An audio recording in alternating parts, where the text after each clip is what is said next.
Hello guys, so ngayon meron tayong Honda Click 125 dito na itatap overhaul natin. Ano na po siya, nagbabawas na po ng langis at makikita nyo po sa tambucho niya maitim na po yung talagang may lumalabas na po siyang langis diyan. May lumabal, yan na po, tingnan nyo po.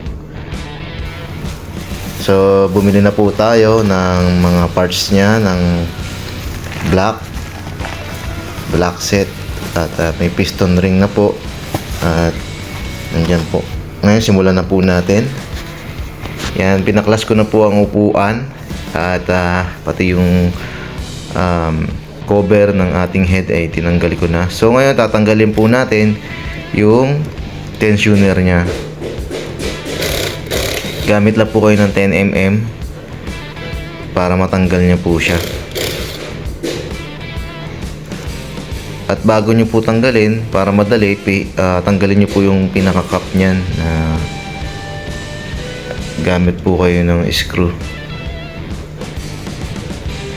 So ayan po, natanggal na po natin. At ngayon, medyo luluwagan na po natin yung mga nut ng kumakapit sa ating head. Yan po, apat po yan, 14mm po ang size niyan. So dyan po ay niluluwagan ko na at medyo mahigpit. Hindi ko na po siya pinaghiwalay sa chassis. At ang Honda Click ay medyo maluwag naman, kaya naman siyang dukutin. Iaangat nyo lang po, tatanggalin nyo yung shock sa gilid para medyo lumuwang siya at makaangat yung makina niya. So ayan po, tinatanggal ko na po at dilinisin nyo rin po yung mga wire. Itatabi nyo lang po para hindi po siya makakasagabal sa mga gagawin nyo pong pagtanggal sa mga tornilyo po. So yan, medyo mahirap po siya pag mano-mano, mahigpit po. Lalo na itong motor po na ito ay basal pa lang po at first time po siyang nabubuksan, kaya sobrang higpit po ng ating tornilyo po. So sa lahat po ng gusto magpa-refresh or magpalinis ng panggilid or anuman po ay contact lang po kayo sa ating page or comment lang po kayo sa ating comment box sa ating YouTube. So yan po, tinatanggal ko na rin po dyan yung dalawang nut na nakalagay po sa dalawang gilid para magkaroon po kayo ng access na mahila nyo na po yung pinaka head po, sorry, para matanggal nyo po siya at mapaghiwalay nyo po sa ating block, itong ating head cylinder.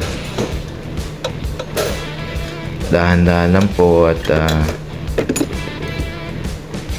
hirap po kasi siyang dukutin sa impact wrench, kaya kailangan meron po kayong T-wrench na gamit para mas makabuelo po kayo at matanggal nyo po siya.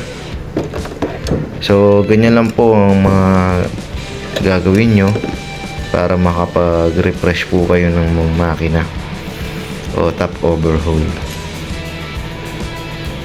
Ayan po, natanggal na po natin. At ngayon, pwede nyo nang mahila yung head nyan.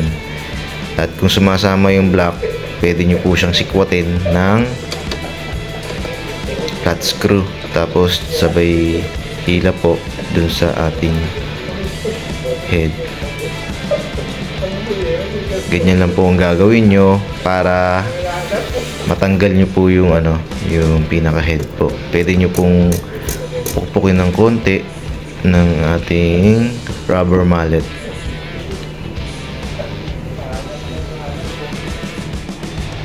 So yun po, at dyan ko po tinaas yung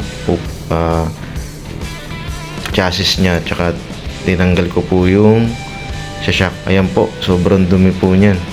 At makikita nyo po, nakaangat na rin po yung kanyang mga valve, kaya may tagas po talaga nangyayari. At yung kanyang block ay may kayod po yan,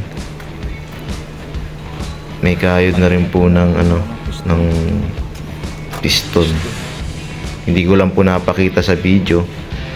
Pero may kayod po yan at stack up na rin po yung mga piston ring niya. Ayan po. Talagang na-open na po natin ang tatanggal at ilagyan ko po ng basahan para hindi po siya masyadong mapasukan ng mga dumi. So sisimulan na po natin baklasin yung ating head cylinder. Ayan po, tatanggalin po natin yung valve spring. Ayan, natanggal ko na po isa at yung isa naman po ay ating pupukpukin po uli. Gagamit lang po kayo ng ano dyan, talagang proper tools na pantanggal po sa spring. Pwede rin pong sakit wrench na pangtulak lang po. Ayan, tapos sasapinan nyo lang po yung ilalim. Kayang-kaya nyo po yan.